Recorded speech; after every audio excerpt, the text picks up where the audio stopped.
Hello guys, അപ്പോൾ മറ്റൊരു പുതിയ വ്ളോഗിലേക്ക് എല്ലാവർക്കും സ്വാഗതം ഗായ്സ്. അപ്പോൾ ഇന്ന് ഞാൻ നിങ്ങളുടെ അടുത്ത് പറയാൻ പോകുന്നത് എൻ്റെ ഇംപ്ലാന്റ് സർജറി പറ്റിയിട്ടാണ് ഗായ്സ്. ഇവിടുത്തെ പല്ലങ്ങ് പോയി. അതായത് ഞാൻ വീട്ടിൽ നിന്ന് ഇവിടെ ഹസ്ബൻഡിൻ്റെ വീട്ടിൽ വന്നപ്പോൾ ഇവിടെ ഗണപതിയാൻകോവിലിലെ ഉത്സവമായിരുന്നു കേട്ടോ. അവിടെ നിന്നിപ്പോൾ ഒരു അവില് തിന്നതേ ഉള്ളൂ, പക്ഷേ ഈ പല്ലങ്ങ് പൊട്ടിപ്പോയി. സംഭവം റൂട്ട് കനാൽ ചെയ്തിരുന്നൊരു പല്ലായിരുന്നു. ആ പല്ല് ഇത് കഴിച്ചപ്പോഴത്തേക്കും ഭയങ്കര വീക്കായിരുന്നു ഗായ്സ്. അപ്പോൾ അതങ്ങ് പൊട്ടി. പിന്നെ ആ ഓൺ ദ സ്പോട്ട് ഞാൻ കൊണ്ടുപോയി ഡോക്ടറെ കൺസൾട്ട് ചെയ്യാണ് ചെയ്തത്. കാരണം ഒന്നാമത് ഞാൻ ക്യാപ്പ് ഇട്ടിട്ടില്ലായിരുന്നു. പെട്ടെന്ന് തന്നെ പ്രഗ്നൻ്റ് ആയി ഇത് ചെയ്തതിന് ശേഷം.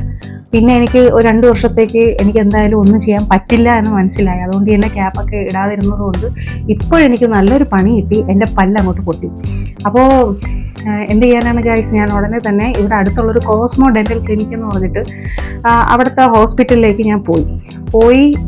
അവിടെ നല്ല ഡോക്ടേഴ്സും ആക്ച്വലി സ്റ്റാഫ്സ് ആയാലും ജൂനിയർ ഡോക്ടേഴ്സ് ആയാലും മെയിൻ ഡോക്ടറായാലും നല്ല ഡോക്ടർമാരായിരുന്നു. നല്ല ഫ്രണ്ട്ലി ആയിട്ടുള്ള ഡോക്ടേഴ്സ് ആയിരുന്നു ഗായ്സ്. അപ്പോൾ ഞാനിങ്ങനെ ഇതിന് മുമ്പ് പല്ലിൻ്റെ എന്തെങ്കിലും സർജറിക്കോ അല്ലെങ്കിൽ എന്തെങ്കിലും ഒരു പല്ലെടുക്കാനോ ഈ റൂട്ട് കനാൽ ജസ്റ്റ് ചെയ്യാനല്ലാതെ വേറെ ഒരു പ്രോസസ്സിന് ഞാൻ പോയിട്ടില്ല. അതുകൊണ്ട് തന്നെ എനിക്ക് അതിനെ പറ്റിയിട്ട് കൂടുതൽ അറിവുമില്ലായിരുന്നു. പക്ഷേ ഈ ഡോക്ടേഴ്സ് ഓരോ കാര്യങ്ങൾ പറഞ്ഞിരുന്നു. ഇങ്ങനെയൊക്കെയാണ്, ഇത്ര ആഴ്ച കഴിയുമ്പോൾ വന്ന് പല്ല് ക്ലീൻ ചെയ്യണം, അല്ലെങ്കിൽ ഇത്ര മാസം കഴിയുമ്പോൾ വന്ന് പല്ല് ക്ലീൻ ചെയ്യണം എന്നുള്ള കാര്യം വരെ നമ്മൾ പല ആളുകൾക്കും അറിയില്ല ഗൈസ്. ആക്ച്വലി ഒരു 3 months കൂടുമ്പോൾ അല്ലെങ്കിൽ ഒരു 6 months കൂടുമ്പോഴത്തേക്ക് നമ്മളെ പല്ലെല്ലാം നമ്മൾ ക്ലീൻ ചെയ്യണം. നമ്മൾ അപ്പോഴും ചെക്ക് ചെയ്തുകൊണ്ടിരിക്കണം. നമ്മുടെ ബോഡി ചെക്കപ്പ് പോലെ ചെക്കപ്പ് ചെയ്യേണ്ട ഒരു കാര്യമാണിത്. അപ്പോൾ അതുകൊണ്ട് തന്നെ ഇന്ന് ഞാൻ നിങ്ങളെ കാണിക്കാൻ പോകുന്നത് ഗൈസ് എൻ്റെ പല്ലിൻ്റെ ഇംപ്ലാന്റ് സർജറിയെ പറ്റിയിട്ടാണ്. ഭാഗ്യവശാൽ അവിടുത്തെ ഡോക്ടേഴ്സും ഒക്കെ ഫുൾ സപ്പോർട്ട് ആയിരുന്നത് കൊണ്ട് തന്നെ അതിൻ്റെ ഏകദേശമുള്ള കംപ്ലീറ്റ് ആയിട്ടുള്ള സർജറിയുടെ പ്രോസസ്സും ഇംപ്ലാന്റ് എന്തൊക്കെയാണ്, അപ്പോൾ അതൊക്കെ എനിക്ക് അതിൽ ക്യാപ്ചർ ചെയ്ത് തന്നിട്ടുണ്ട് അവർ. അപ്പോൾ ആ രംഗം എങ്ങനെയാണെന്നൊന്ന് കണ്ടിട്ട് വരാം ഗൈസ്. അപ്പോൾ ഗായ്സ്, ഇതാണ് നമ്മുടെ കോസ്മോ ഡെന്റൽ ക്ലിനിക് കേട്ടോ ഗായ്സ്. അപ്പോൾ ഇത് നമ്മുടെ ECG ഒക്കെ എടുക്കുന്ന, നമ്മുടെ എക്സ്റേ ഒക്കെ എടുത്ത് കാണിക്കുന്ന മെഷീൻസും ഒക്കെയാണ് കേട്ടോ. ആൻഡ് ഓൾസോ ഈ സൈഡിലിരിക്കുന്ന മെഷീൻ കണ്ടോ, ഇതാണ് ഇംപ്ലാന്റ് സർജറി. അതായത് എൻ്റെ സർജറിക്ക് വേണ്ടി ഈ കിടക്കുന്നത് സാക്ഷാൽ ഞാൻ തന്നെയാണ് ഗൈസ്. പിന്നെ അവര് എന്നെ ഒന്ന് സർജറി ചെയ്യാനായിട്ട് തുടങ്ങുകയാണ്. അപ്പോൾ ഏറെക്കുറെ ഡീറ്റെയിലിങ്ങും കാര്യങ്ങളൊക്കെ നമുക്ക് ഈ വീഡിയോസിൽ കാണാനായിട്ട് കഴിയുന്നുണ്ട്. അപ്പോൾ ഇതാണ് നമ്മുടെ അവിടുത്തെ മെയിൻ ഡോക്ടർ ഷ്യാം. ഈ doctor actually Amrita institute of കോളേജിൽ ഒരു സ്റ്റുഡൻ്റ് ആയിരുന്നു. അതുപോലെ തന്നെ നമ്മുടെ ഗോകുലം ഹോസ്പിറ്റലിലെ കൺസൾട്ടന്റും കൂടിയാണ്. And also he is explaining something for me. എനിക്ക് എന്താണെന്ന് ആക്ച്വലി ഇപ്പോൾ ഓർമ്മയില്ല. എന്തൊക്കെയോ കാര്യങ്ങൾ ഉപദേശിക്കുന്നുണ്ടായിരുന്നു, ഇന്നതൊക്കെയാണ്. പിന്നെ ഗായ്സ്, പറയാതിരിക്കാനായിട്ട് വയ്യ, എൻ്റെ പല്ല് ഭയങ്കര പാടായിരുന്നു ഗായ്സ്. ആക്ച്വലി ഇത് പൊട്ടിയാണ് അവരിങ്ങനെ ഇളക്കും തോറും വന്നോണ്ടേയിരുന്നത്. ഒരുപാട് മണിക്കൂർ എടുത്താണ് ഗായ്സ് എൻ്റെ പല്ല് അവർ മൊത്തത്തോടെ അവർ കട്ടൊക്കെ ചെയ്താണ് പുറത്തു കൊണ്ടുവന്നത് കേട്ടോ ഗായ്സ്. പിന്നെ ഇതാണ് നമ്മുടെ ഇംപ്ലാന്റ്. അതായത് എൻ്റെ പല്ലിൻ്റെ അകത്ത് ഇനി ഒരു പല്ല് വെക്കണമെങ്കിൽ ബലം വേണ്ടേ, അപ്പൊ അതിന് വേണ്ടിയിട്ട് അവർ വെച്ച ഇംപ്ലാന്റ് സർജറിക്കുള്ള ഇംപ്ലാന്റ് ഇതാണ് കേട്ടോ. ഇതെന്ന് പറയുമ്പോൾ ടൈറ്റാനിയം എന്ന് പറയുന്ന ഒരു പ്രോഡക്റ്റ് കൊണ്ടാണ് ഉണ്ടാക്കിയിരിക്കുന്നത്. എനിക്ക് പെട്ടെന്ന് വേണ്ടിയിട്ടുള്ള ഒരു ഇംപ്ലാന്റ് സർജറി ആയതുകൊണ്ട് തന്നെ പെട്ടെന്നാണ് ഈ ഡോക്ടർ ഇംപ്ലാന്റിന് ഓർഡർ കൊടുക്കുകയും വരുത്തുകയും പെട്ടെന്നാണ് ഇത് ഫിക്സ് ചെയ്ത് തരുന്നത് ഗൈസ്. അപ്പോൾ അത്ര ഡെഡിക്കേറ്റഡ് ആയിട്ട് നല്ല പാഷനേറ്റ് ആയിട്ട് ഈ പ്രൊഫഷൻ കൊണ്ടുപോകുന്ന ഒരു വ്യക്തിയാണ് നമ്മുടെ ഈ ഷ്യാം ഡോക്ടർ എന്ന് പറയുമ്പോൾ.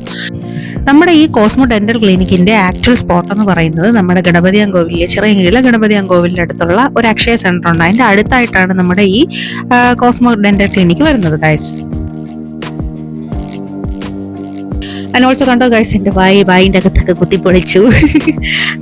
കുറച്ച് പാടായിരുന്നു, ഒരുപാട് കഷ്ടപ്പെട്ടു കേട്ടോ. ഒരുപാട് കഷ്ടപ്പെട്ടു അവർ. കുറേ മണിക്കൂർ, നീണ്ട ഒരു 6 മണിക്കൂർ തന്നെ അവർ എടുത്തു ഈ ഒരു പ്രോസസ്സ്. എന്ന് വെച്ചാൽ അത്ര പാടായിരുന്നു എൻ്റെ പല്ല്. പിന്നെ ഗൈസ്, ഇവിടെ എടുത്ത് പറയത്തക്ക ഒരു കാര്യം എന്ന് പറയുമ്പോൾ എക്സ്റേ RVG സെൻസർ ആയിട്ടുള്ള അഡ്വാൻസ്ഡ് ഫോമുള്ള എക്സ്റേ പ്രോസസ്സിങ്ങിലൂടെയാണ് ഇവർ കൈകാര്യം ചെയ്യുന്നത്. ആൻഡ് ഓൾസോ ഇൻട്രാ ഓറൽ ക്യാമറയൊക്കെ ഇവിടെ ഉണ്ട്. അതായത് സാധാരണക്കാർക്ക് പറയുകയാണെങ്കിൽ നമ്മുടെ വാക്കകത്ത് ഫോട്ടോ എടുത്തിട്ട് നമുക്ക് തന്നെ കാണിച്ചു തരും എന്താണ് അതിൻ്റെ അകത്തുള്ളത് എന്ന്. അപ്പോൾ ഞാൻ ആദ്യമൊക്കെ ഒന്ന് കണ്ടു പേടിച്ചു കേട്ടോ ഗൈസ്. പിന്നെ മനസ്സിലായി മുട്ടായി കഴിച്ചതിൻ്റെ ഫലം ഇങ്ങനെയൊക്കെ ആവുമെന്ന്. അതുകൊണ്ട് മുട്ടായി കഴിക്കുന്നവരൊക്കെ ഒന്ന് സൂക്ഷിച്ചു. ആൻഡ് പിന്നെ ഇവിടെ നമുക്ക് സ്റ്റെറിലൈസിങ് ആയിട്ടുള്ള ഓട്ടോക്ലേ ഒക്കെ ഉണ്ട്. അത് നമുക്ക് ലാസ്റ്റ് ആയിട്ട് കാണിച്ചു തരാം കേട്ടോ. ഈ വീഡിയോയുടെ അവസാനം നമ്മൾ കാണിച്ചു. ഇതാണ് കണ്ടോ ഗൈസ്, നമ്മുടെ എൻ്റെ വായിൽ വെച്ച ഇംപ്ലാന്റിന്റെ ഒരു എക്സ്റേ ആണിത് കേട്ടോ. ആൻഡ് ഓൾസോ ഈ ഒരു സ്ഥാപനം തുടങ്ങിയിട്ട് 4 years ആകുന്നുണ്ട്, 4 വർഷം കൊണ്ട് ഇത് പ്രവർത്തിക്കുന്നുണ്ട്. ആൻഡ് ഓൾസോ ഇംപ്ലാന്റ് സർജറീസും ഒക്കെ നമ്മുടെ കൈകാര്യം ചെയ്യുന്നത് ഇവിടുത്തെ മെയിൻ ഡോക്ടർ ശ്യാം തന്നെയാണ് കൈകാര്യം ചെയ്യുന്നത്. ആൻഡ് ഓൾസോ ഇവിടെ ഫുൾ മൗത്ത് റീഹാബിലിറ്റേഷൻ ഒക്കെ ഉണ്ട് കേട്ടോ. അതായത് പല്ലില്ലാത്തവർക്ക് വെപ്പ് പല്ല് വെച്ച് കൊടുക്കും, പിന്നെ implant surgeries, bridging, root canal, പിന്നെ ഇവിടെ പറയാവുന്ന crown metals, metal ceramic, zirconia. അതായത് നിങ്ങൾക്ക് ഏകദേശം ഉള്ളവർക്ക് അറിയായിരിക്കും, അറിഞ്ഞുകൂടാത്തവരും കാണും. പല്ല് തന്നെ പല വെപ്പ് പല്ലുകൾ ഒക്കെ നമ്മൾ ഈ റൂട്ട് കനാൽ ചെയ്തതിന് ശേഷം വെക്കുന്നതൊക്കെ ഉണ്ടല്ലോ ഗൈസ്. അപ്പൊ അതെല്ലാം ഏത് തരം നമുക്ക് ഒരു അസുഖം വാക്കാത്ത, അതായത് നമ്മുടെ പല്ലിന് എന്തെങ്കിലും ഉണ്ടെങ്കിൽ ഇവിടെ നമുക്ക് കൺസൾട്ട് ചെയ്യാവുന്നതാണ്. പിന്നെ ഗൈസ്, ഫസ്റ്റ് എക്സ്പീരിയൻസ് ആയിട്ട് എനിക്ക് ഒരു അനുഭവം ഞാൻ വേണമെങ്കിൽ പറയാം കേട്ടോ. അതായത് ഈ പല്ല് അങ്ങോട്ട് മുറുക്കാൻ തുടങ്ങി കേട്ടോ ഡോക്ടർ. എനിക്ക് സത്യം പറഞ്ഞാൽ ഈ സ്ക്രൂ വെച്ചിട്ട് നമ്മൾ ടൈറ്റ് ചെയ്യില്ല, അതേപോലത്തെ ഒരു ഫീലായിരുന്നു ഗൈസ്. അപ്പോൾ അതൊരു വല്ലാത്തൊരു എക്സ്പീരിയൻസ് ആയിരുന്നു കേട്ടോ. ഇങ്ങനെ വെച്ചിട്ട് അങ്ങ് സ്ക്രൂ വെച്ച് ഇങ്ങനെ ടക്ക് ടക്ക് ടക്ക് എന്ന് പറഞ്ഞൊരു ചെറിയൊരു എക്സ്പീരിയൻസ് ഉണ്ടായിരുന്നു കേട്ടോ. ലാസ്റ്റ് ആയിട്ട് നമ്മുടെ സ്റ്റിച്ചൊക്കെ ഇടായിരുന്നു. പിന്നെ ആന്റിബയോട്ടിക്സും ഒക്കെ ഡോക്ടർ തന്നായിരുന്നു കേട്ടോ ഗൈസിന്റെ. വേദനയൊക്കെ ഉണ്ടായിരുന്നു, നന്നായിട്ടുണ്ടായിരുന്നു. സൺഡേ ഒരു ഉച്ച വരെയൊക്കെ ചില സമയത്ത്, ചില ദിവസങ്ങളിൽ, ഞായറാഴ്ചകളിൽ ഒരു കാണാറുണ്ട്. ഇവരുടെ കൺസൾട്ടന്റ് നമുക്ക് പ്രതീക്ഷിക്കാം. ആൻഡ് ഓൾസോ എന്ത് പറയാം ഗൈസ്, എൻ്റെ ഫസ്റ്റ് എക്സ്പീരിയൻസ് ആയതുകൊണ്ട് തന്നെ എനിക്ക് ഓക്കെ ആണ്. പിന്നെ ഭയങ്കര വലിയ ചാർജസ് ഒന്നും ഇവർ വാങ്ങിക്കാറില്ല കേട്ടോ ഗൈസ്. പിന്നെ ഞാൻ നേരത്തെ പറഞ്ഞില്ലേ സ്റ്റെറിലൈസിങ് ഓട്ടോക്ലേവ് എന്താണെന്ന്, കണ്ടോ പഞ്ഞിയെല്ലാം അതിൻ്റെ അകത്ത് സ്റ്റെറിലൈസ് ചെയ്ത് വെച്ച് കാണിച്ചത്. ഇത് നമ്മുടെ ചിന്നു ചേച്ചിയാണ് കാണിച്ചു തന്നത് ഗൈസ്, അവിടുത്തെ സ്റ്റാഫാണ്. She is very friendly. And also ഇത് അവിടുത്തെ നമ്മുടെ പ്രിയ ഡോക്ടറാണ്.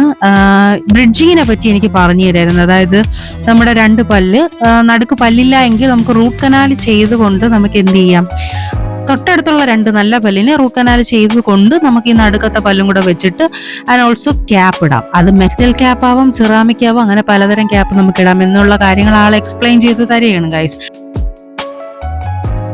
റൂട്ട് കനാൽ ചെയ്തിട്ട് നമ്മൾ പല്ല് വെക്കില്ലേ, ഇത് അകത്ത് മെറ്റലും പുറത്ത് സെറാമിക് കോട്ടിംഗ് ആണ്. ഇനി അടുത്തതായിട്ട് നിങ്ങൾക്ക് കാണിക്കാൻ പോകുന്നത് ഫുൾ സിർക്കോണിയ എന്ന് പറയുന്ന മെറ്റീരിയൽ കൊണ്ട് ഉണ്ടാക്കിയതാണ് കേട്ടോ ഗൈസ്. ഈ പല്ലെന്ന് പറഞ്ഞാൽ അകത്തും പുറത്തും സിർക്കോണിയാണ്. ഇപ്പൊ ഇതാണ് ആളുകൾ കൂടുതൽ ഉപയോഗിക്കാറ്. ഇതിന് റേറ്റും കൂടുതലാണ്, കാരണം ഇതിൽ മെറ്റൽ വരാറില്ല.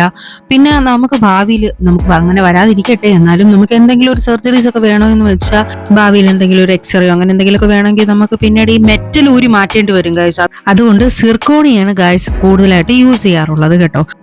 ഹോപ്പ് യു ഗൈസ് നിങ്ങൾക്ക് ഈ വ്ളോഗ് ഇഷ്ടപ്പെട്ടു എന്ന് കരുതുന്നു ഗൈസ്. അപ്പോൾ ഇനിയും ഇതേപോലെ ഇൻഫോർമേറ്റീവ് ആയിട്ടുള്ള അല്ലെങ്കിൽ കൂടുതൽ എന്റർടൈനിങ് ആയിട്ടുള്ള വേറെ വ്ളോഗ്സുമായിട്ടൊക്കെ ഞാൻ തിരിച്ചു വരുന്നതായിരിക്കും guys.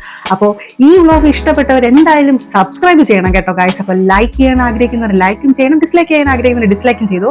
And also full support തരിക ഗൈസ്. അപ്പം മറ്റൊരു വ്ളോഗുമായി ഞാൻ തിരിച്ചു വരുന്നതായിരിക്കും. Okay, take care, bye bye.